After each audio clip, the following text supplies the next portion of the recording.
ఆశా నిరాశగా మారిన, నిరాశ నిస్పృహ పెంచిన, యుక్తి తెలియక తిరిగిన, శక్తి క్షీణించిపోయిన,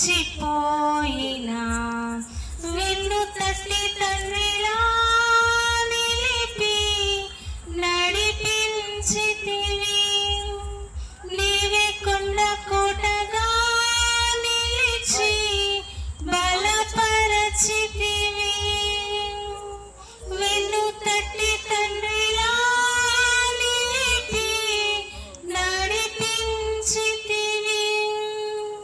నీవే కొండ కోటగా నిలిచి బలపరచితివి. నీవు తోడయుండగా యేసు భయము లేదు ఇళ్ళలో. మేలు చేయు దేవుడా నీకు సాటి లేరు సృష్టిలో.